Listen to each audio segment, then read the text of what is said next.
Kraft presents The Great Gildersleeve. The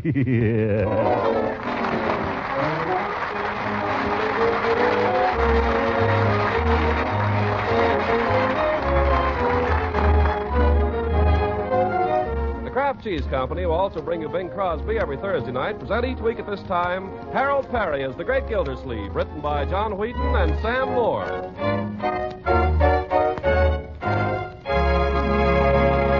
We'll hear from the great Gildersleeve in just a moment. But first, if there are cheese lovers in your family, you're probably wondering how to adjust their appetites to your red stamp ration booklet. But that's easily solved when you learn how simple it is to extend such favorites as Pabstet, the delicious golden cheese food of 100 uses. You see, a great many of those 100 uses combine the unique cheddar cheese flavor of Pabstet with other foods for appetite-tingling results. So Pabstet becomes an economical luxury that you can use thriftily and often. Take leftover meats or vegetables or fish. Add a smooth, appetizing cheese sauce made with Pabstet, and you have another delightful main dish for another meal that's wonderfully good to eat and extra nourishing. Yes, besides adding flavor goodness when you melt or toast or slice it, Pabstet helps supply many of the milk nutrients your family needs. Milk protein, milk minerals, food energy, vitamin A, and vitamin G that's also called riboflavin. So remember the name Pabstet, the delicious golden cheese food that comes in a flat, round package. Pabstet, the nourishing cheese food of 100 uses.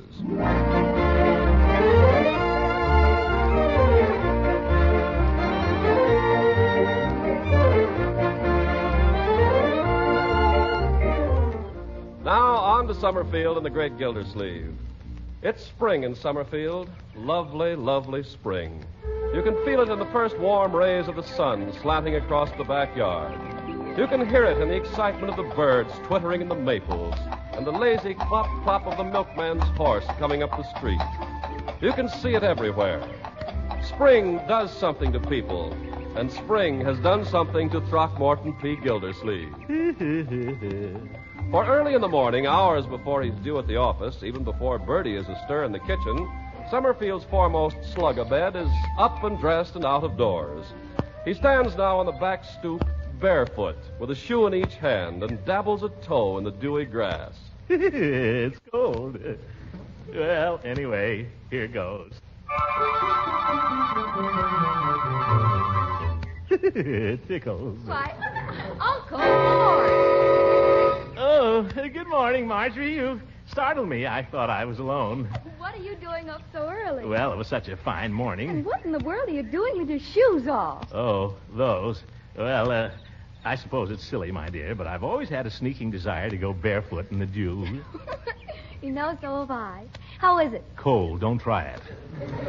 I think I'll put my shoes back on before I catch my death. Yes, you better. And, Marjorie. Yes? You don't have to say anything about this to anybody. You know, people might not understand. Don't worry, Uncle Mort. I understand. My favorite niece. Now, how am I going to get my feet dry? Isn't it a glorious morning, Uncle Mort? Yes, it is. It's glorious. I love spring. I love to see things growing. This darn grass gets between your toes. It all feels so warm and friendly. Seems somehow as if the whole world were in love. Well, there's one shoe on. What were you saying, my dear? Nothing. Uncle Mort, what's it like being in love? Being in love? Yes. I think I know, but tell me. Well, it's a little like an attack of chills and fever. Only nicer. Where's my other shoe? Oh, I had it. Marjorie, look. Look there. What? By the hedge there, sticking out of the leaf. Why, it's a crocus. Yeah, the first crocus of spring. Look at that little thing peeping up at us down there. Oh, Uncle Mort, now it's really spring. Yeah, isn't that cute? Oh, don't pick it. Why not? But why? It looks so sweet there. I know a place where it's going to look sweeter. Oh, Uncle Mort. There you are, little crocus. I know somebody you're going to make a big hit with. Well, you better put it in water right away, Uncle Mort. They don't last long when you pick them. Then I'll run over there with it right now. But, Uncle Mort, do you think Mrs. Ransom would want to see you so early in the morning? Why, of course. She'd be glad to see me anytime. But before breakfast? On an empty stomach? Huh? Well, I'll only be a minute, my dear. I'll only be a minute.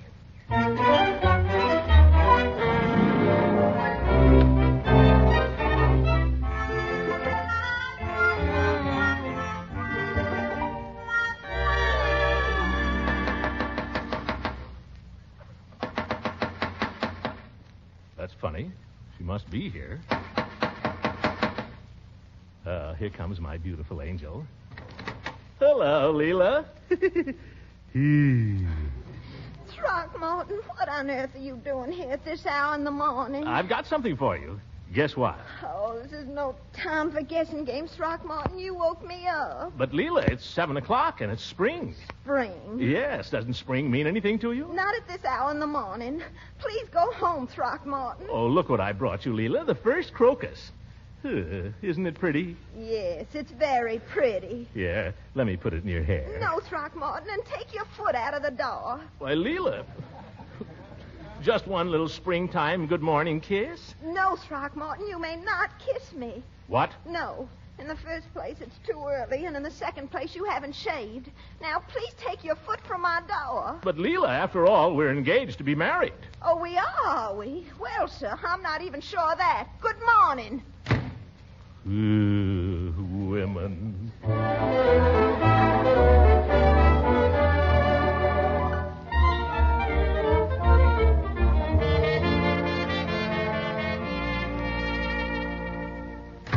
Is that you, Uncle Mort? Yes, my dear, it's me. Come on in. We have company for breakfast.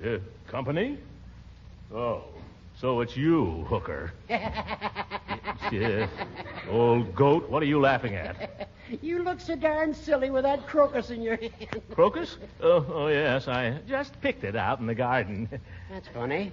When I came past Leela Ransom's house a moment ago, I could have sworn that you were trying to give that crocus away. No, see here, hooker. I didn't invite you here to breakfast. What are you doing hanging around this neighborhood anyhow at this hour of the morning? Well, I came to weed my victory garden. Oh, yeah. With that victory garden in the lot next door, I can see we'll get plenty of drop-in trade. Have some breakfast, Uncle Mort. Maybe it'll cheer you up. I'll try it. Bertie. Yes, Mr. Gillsleeve. Morning, sir. Good morning. Put this crocus in water, please, and then bring me 2 3-minute eggs, half a grapefruit, and plenty of toast and coffee. Yes, sir. Oh, Bertie, Yes, Judge? seeing as how it's such a nice day, you can give Mr. Gildersleeve a few of those little sausages that I brought over here. Yes, sir. Did you say sausages, Judge? That's right, Gildy. Well, now, that was mighty friendly of you, although I hate to admit it. Yep. I defended a farmer who makes his own sausage yesterday, and I took my whole fee out in trade. I wonder if I could get him to pay his water bill in potatoes. Goodness, here comes Superman. Who? Hi, sis. Hi, Uncle. Good morning, Judge. Hello, Leroy.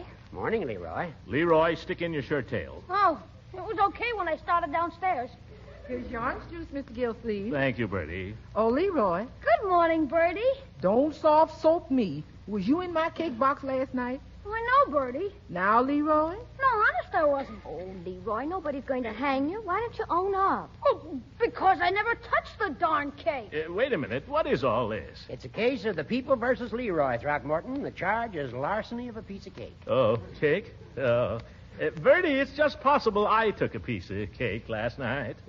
You say it's possible, Mr. Gillsleeve? Yes. That's good enough for me. Case dismissed. Hang the jury in habeas corpus. Bertie, you could very easily become a lawyer. Don't go putting ideas into her head, Judge. She's a good cook. Get those sausages, will you, Bertie? I can smell them from here, and they're ready. Yeah, Mr. Gillsleeve, you're right. Them sausages has reached that 0 hour. Yeah. Then bring them on. A plate of sausages, a nice 2-hour nap, and I'll be ready to go to the office.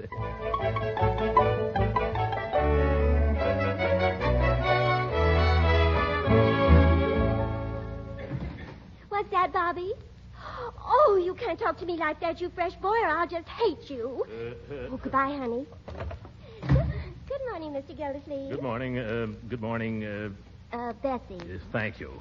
Any mail I need to look at, Bessie? Well, most of it could wait till tomorrow. Oh, that's good. And I took care of the rest. Oh, good girl, Bessie. You're beginning to get the hang of the waterworks. Oh, thank you, sir. There was a letter from that new laundry on State Street, and I answered it. It's on your desk for you to sign. Oh, fine, Bessie. I'll clean up my day's work in no time. Yeah, now, let me see here. Oh, here it is. Parker Hand Laundry, Summerfield. Dear Sirs, received your inquiry about special water rates for laundries. In reply, beg to inform you we have no special water. We sell only the regular kind. That Bessie, I'm going to have to get rid of. Oh, Mr. Gildersleeve, What is it now, Bessie? there's someone here to see you. Oh, for heaven's sake, I can't see. Oh, hello, Leela. Hello, go, Throckmorton. You may go, Bessie. Well, quite a surprise seeing you here. Throckmorton, I just had to come and see you for a minute. I'm afraid I was a little bit cross early this morning. You hurt my feelings, Leela. Well, I'm sorry, Throckmorton, but you have to understand that no woman likes to be seen early in the morning when she's not exactly at her best. Tell me, how do you like my new dress? Leela, what did you mean this morning when you said you weren't sure we were engaged? Well, I didn't mean it just the way it sounded, but sometimes I think you take me too much for granted. Well, I always thought if you're engaged, why, you're engaged, that's all. There you go, Throckmorton, taking things for granted. But You think being engaged is just sitting around holding hands and kissing and such. You mean there's more to it?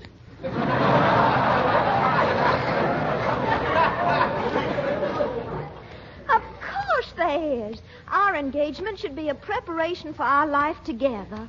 While we should be spending this time trying to develop some interests in common, things we like to do together. Well, I like to... No, I mean besides kissing. I mean things we're both interested in, things we like to talk about, worthwhile things like world affairs and current events and all. Leela, when I'm with you, I can't think about worthwhile things. But you must try, dear. If we're going to be happy later, we must learn to be friends now. Well, I'm willing to try if you want to, friends. Let's start now, then. How about a nice lunch with me at Dabney's Grill? We can get a booth. Oh, I can't possibly, Throckmorton. I'm having lunch with Marie King at the Woman's Exchange, and afterward we're going to the Red Cross. Oh, gracious, I'm late now. I must fly. But, Leela... Goodbye, Throckmorton, and you think about what I said now like a good boy. Goodbye. Good...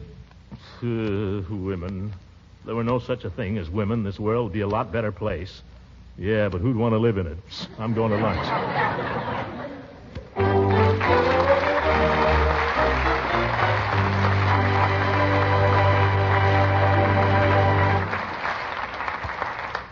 The great Gildersleeve will be with us again in a few seconds. Meanwhile, let me suggest a really practical way to add extra nourishment and extra flavor to everyday meals. Dozens of ordinary dishes turn into very special treats when you add the delicious flavor of Pabstet, the nourishing cheese food of 100 uses. For example, use Pabstet in making a macaroni casserole and see how good tasting this economical dish can be with that grand cheddar cheese flavor baked in. Or melt Pabstet into a smooth cheese sauce and see how it transforms leftovers of meat or fish into exciting main dishes for the next meal and makes even the plainest of vegetables wonderfully appetizing. Pabstet slices perfectly, too. With fruit or pie or just by itself, it tops off wartime meals with a grand touch of cheese goodness. Yes, for real flavor and for some of the vitamins and minerals your family needs, ask your dealer for Pabstet. He may not always have it on hand because so much of the nation's dairy foods are going to war that supplies sometimes run low. But watch for economical Pabstet. Buy it when you can. Pabstet, the delicious cheese food of 100 uses.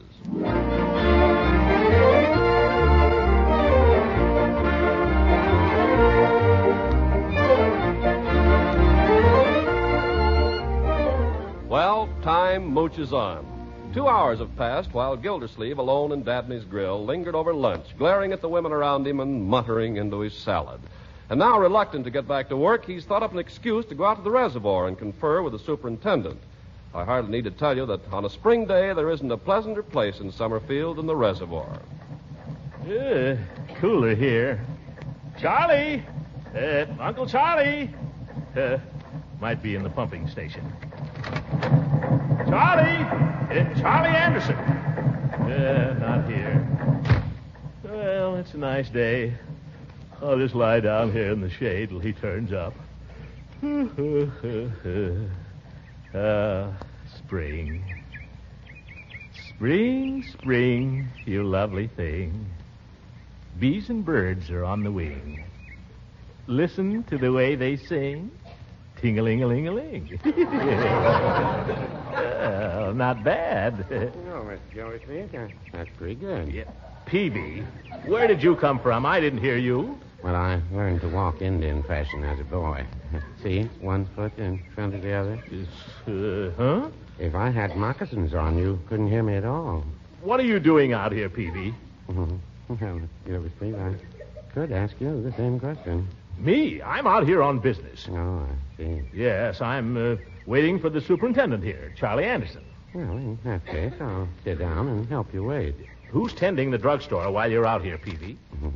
Mrs. Peavy. Yeah. But it's all right. I've been picking her some wildflowers. See, trailing arbutus. It's like poison ivy to me. Yeah, and you don't know trailing arbutus. Maybe you don't know poison ivy. Well, I always carry a bottle of Calamine lotion with me just to be on the safe side. You'd better. Care for some? No, thanks. Peavy, speaking of poison ivy, have you ever had much to do with women? Well, in a manner of speaking, I'm married to one. Then tell me, Peavy, what does a woman mean when she says you've been taking her too much for granted? I haven't heard that in 15 years.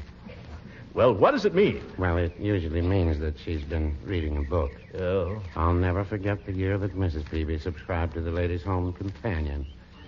No peace that year. Well, what'd you do? I let the subscription run out. Hey, you! What you think you're doing there? Don't you know this is city property? Oh, Charlie Anderson. Wait a minute, Go Charlie. on, get out of there. Get off the property, dead busted. Whoa there. Hold your horses, Uncle Charlie. Put on your glasses. It's me, Gildersleeve. Oh, Mr. Gildersleeve. Well, by jiggers, it's about time. I called you up. We got to do something here. People coming out here all over the place, breaking bottles, gathering papers, like a dad-busted picnic ground. Oh. Well, Charlie, you know Mr. Peavy, don't you? Of course I know him. What do you think? Know him as well as I know you. Hello, Mr. Anderson. Folks come out here at night, too, and park in the dad-busted automobiles. Come out here to spoon.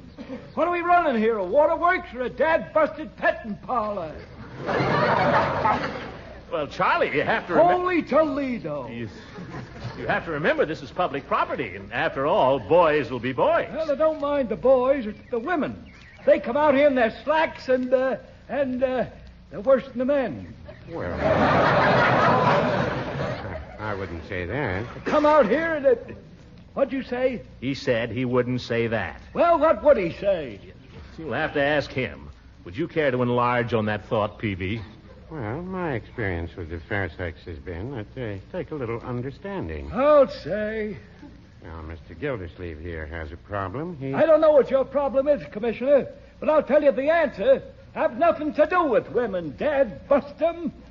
Especially this time of the year. Charlie, I'm inclined to think you're right. Well, no, I wouldn't say that. Don't keep saying that. For Pete's sake, what do you know about women anyway? Well, I've got one of them waiting at home for me right now. Can either of you gentlemen say the same? Well, Peavy's been a bad boy today. He's been playing a little hooky. Well, no, I wouldn't say... Dad, bust it! There he goes again. No offense, Mr. Anderson. Mr. Gildersleeve, if I might offer a suggestion. Yes, Peavy? Have you tried taking your lady friend a posy? They're usually well received. I took her a posy. That's what started all the trouble. What did? What did you take her? A dad-busted crocus.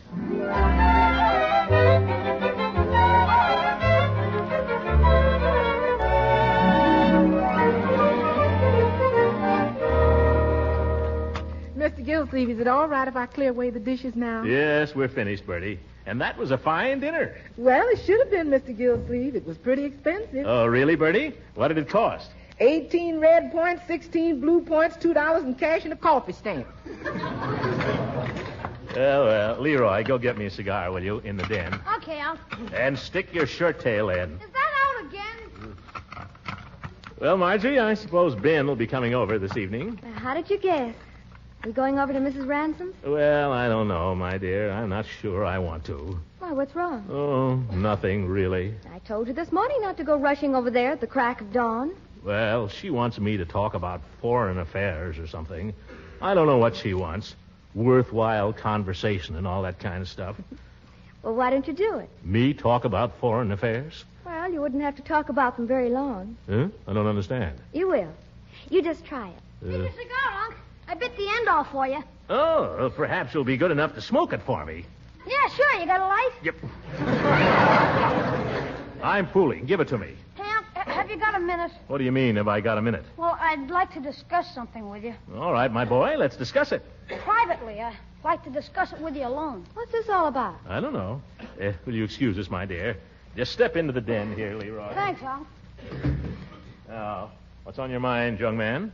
Unc, could I have 53 cents to go to the movies? I thought movies cost 35 cents. Well, you see, I'm going with Piggy. We're each going to buy our own tickets. That's 35. Yes? And then we're each going to pay for half of the other ticket. What other ticket? Well, we have to have another ticket. Why? Well, we're taking somebody. Who? Who are you taking who can't pay for his own ticket? Well, we're taking a girl. A girl, huh? Yeah, Janie Owen. You too, Leroy. Well, I suppose it was bound to come. Here's $1. Maybe she likes sodas. Ah, thanks, Unc. Gee, you're swell. Unc, one more thing. Now what? Don't say anything about this to Marge. Marge? Why not? Because I'd just die if she found out, Unc. Honest, I'd just die. All right, my boy. I won't say anything to your sister. Thanks. Well, I gotta go. Leroy. I know. Stick my shirt tail in. Hiya, Ben. When did you blow in? So long, Marge. So long, everybody. Well, he was in a hurry. Evening, Mr. Gildersleeve. Oh, hello, Ben. Won't you take the sofa? Oh, no. Sit still, you two. Sit still. I can sit over here if I want to. Well, we were going out anyway, weren't we, Ben? Huh? Oh, sure. Anything you say, Marge. We thought maybe we'd go to the movies or something. Yeah, we just thought we'd go to the movies. Now, don't let me drive you out of here. I'll go into my den or someplace. Oh, now, we don't want you to do that, Mr. Gildersleeve. Ben. Stick around. We weren't going to do anything. Well, I may go out. I haven't decided. Don't let me get in your way. Oh, you wouldn't. Ben, let Uncle Mort do what he wants. If he wants to go in his den, let him go in his den. If he wants to go out, let him go out. All right, my dear. I'll go. I know you young people want to be together. Oh, honest, Mr. Gildersleeve. Ben! Yes, I think Ben wants to be alone. I'll go and look into the international situation next door.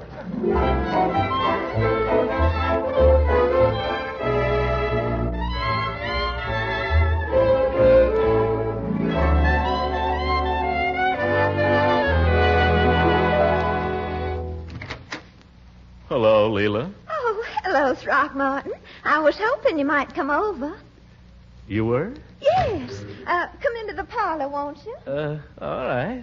What do you think I did after I got through with the Red Cross this afternoon? What? I took a walk out south of town. You know that big tall hill just before you get to the Mansfield Road? Well, I climbed up there all by myself, and I lay there in the grass and just let the spring breeze blow through my hair. I could just feel spring all over me. Leela, the Allied forces in North Africa made definite progress today.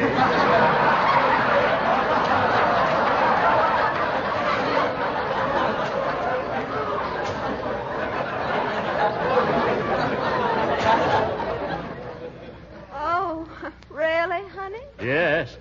You know what I think? What, Throckmorton? Well, this is just my personal analysis, of course. But after the Allies take Africa, I wouldn't be surprised if they'd use it as a base to attack Europe. Throckmorton, you're so clever when you want to be.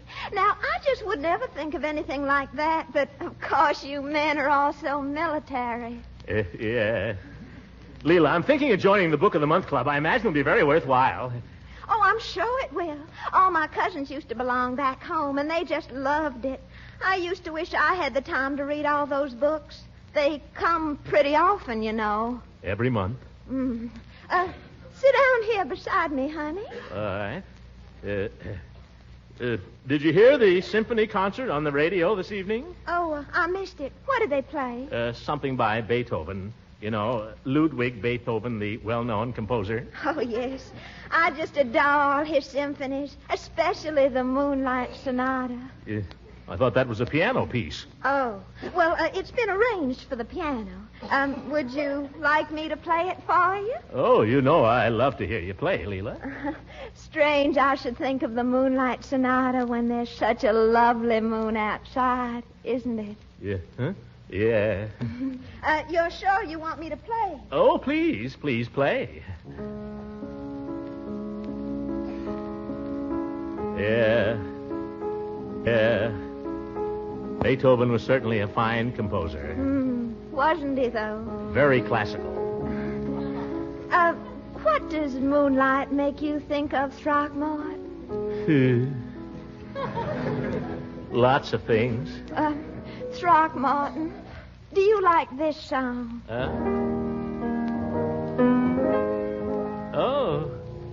Moonlight Becomes You. I just love it when Bing Crosby sings this. Oh. Bing Crosby, huh? Moonlight becomes you. It goes with your hair. You certainly know the right thing to wear.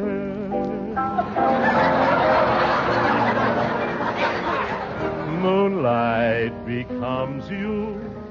I'm thrilled at the sight, and I could get so romantic tonight. You're all dressed up to go dreaming. Now don't tell me I'm wrong. And what a night to go dreaming.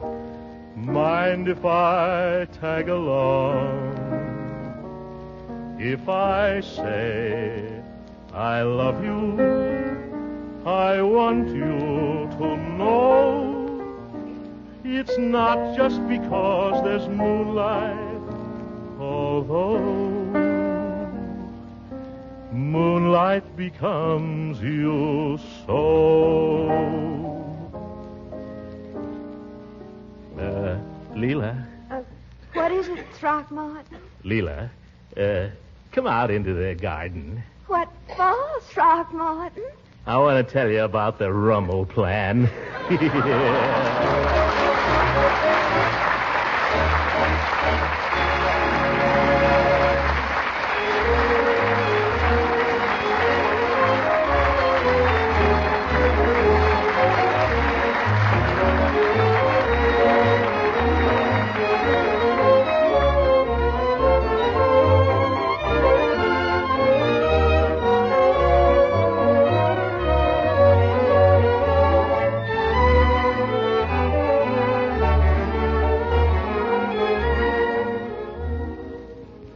Well, Leroy, did you and Piggy have a good time at the movies with your girl? No, not very. Yeah.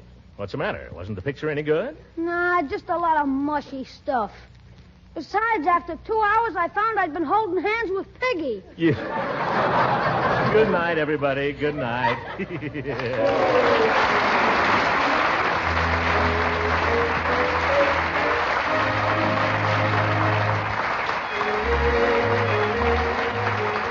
Music on this program was under the direction of Claude Sweeten. This is Ken Carpenter speaking for the Kraft Cheese Company and inviting you to listen in again next week for the further adventures of the Great Gildersleeve.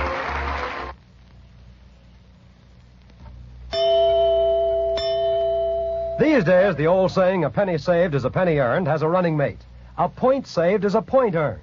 Stretching ration stamps has become just as important as saving dollars. And one of the best ways you homemakers can do both is to buy quality foods like Parquet margarine that are good tasting and nutritious and tops for many uses. Parquet margarine has a delicious, satisfying flavor that makes it just about perfect as a spread for bread. It's a wonderful seasoning for hot vegetables. And when it comes to baking, you can depend on Parquet because it is a real flavor shortening. You like it for pan frying, too. It doesn't spatter or stick to the pan. Every economical package of Parquet margarine helps supply the energy and vitamins your family needs, is one of the best energy foods you can serve, and every pound contains 9,000 units of vitamin A. Now, if you can't buy Parquet the first time you try, it's because of wartime shortages. But Kraft is doing everything possible to keep dealers supplied and should be able to get it soon. Ask for Parquet, P-A-R-K-A-Y, Parquet margarine made by Kraft. This program reached you from Hollywood. This is the National Broadcasting Company.